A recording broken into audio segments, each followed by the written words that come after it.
the opportunity earlier today, and I don't know if the word is opportunity, but I conducted a sentencing hearing, excuse me, earlier today for Mr. Fuller. And I want to say in the presence of each of you that the court was constrained to give Mr. Fuller a probated sentence. However, I recognize, based on all that the court heard over the past week and a half, that but for the testimony that Mr. Fuller provided, the state likely would have had a very difficult time proving this case. And but for the circumstance of Mr. Fuller dropping his cell phone at the scene of the crime, I believe that the one thing that Ms. Barnes said that I agree with is this very well might have been a perfect crime. And so I, in following the recommendation of the state based on the immunity agreement with which it entered with Mr. Fuller,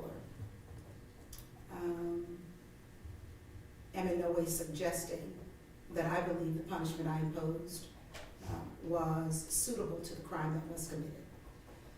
The thing that struck me and still strikes me about the facts in this case, as have been proven and determined by a jury, are the maliciousness, the callousness, the recklessness, and the sheer lack of regard for human life, in which all five, certainly the three who have come before the court at this point, and that is Mr. Larkins, Mr. Mack, and Mr. Fuller, engaged and displayed. The scene with shell casings in two different locations, the testimony regarding the injury to an associate that resulted in his plan being concocted to essentially lay in wait in order to avenge the injury, not death, but the injury that he sustained, which ultimately resulted in the death of an innocent bystander, someone who had absolutely nothing to do with the dispute that you all may have had. And she was in fact doing, as I said earlier today, what we want our children to do. She was going to work. She was being generous by providing a ride home for someone who did not have transportation. And in the process of doing that, she was targeted and shot and killed like an animal. And she absolutely did not deserve that. I regret that your parents have to be here to see you sentenced, because I have a son and I can imagine the heartbreak that they must feel. And my heart goes out to them.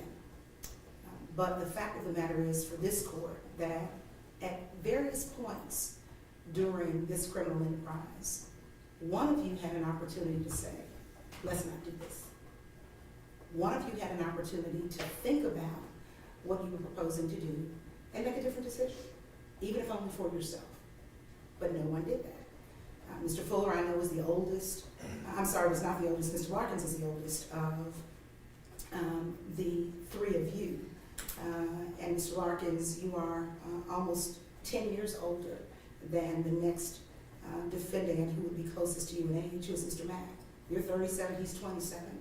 Mr. Ash, upon whom the jury hung, is 25. And Mr. Fuller, I believe, was in his 20s as well. And so I understand that you have a house where people hang out. It is what it is. But at the end of the day, none of you made a different decision. And not making that different decision has cost you your life in terms of the sentence, as Mr. Bowles pointed out, the court is required to impose. As to your conviction for murder, the court doesn't have a choice. The sentence that I am required by law to impose is a life sentence.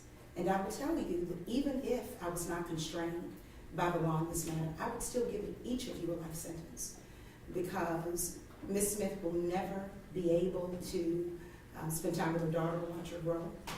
Her 4-year-old daughter is left to be raised by her grandmother, who should be able to enjoy having a grandchild and not be forced to raise her. She never saw this coming. She had no idea, because there was no reason for her to, no involvement. The evidence was that there were 8 different firearms on the scene. There were 5 people in 2 cars. I don't know who had what. I don't know if everyone had a gun, but the evidence in this case, I believe, establishes that the 2 of you did. And It is unfortunate that this situation is going to result in the kind of sentence that is required to be imposed when a person is convicted of murder.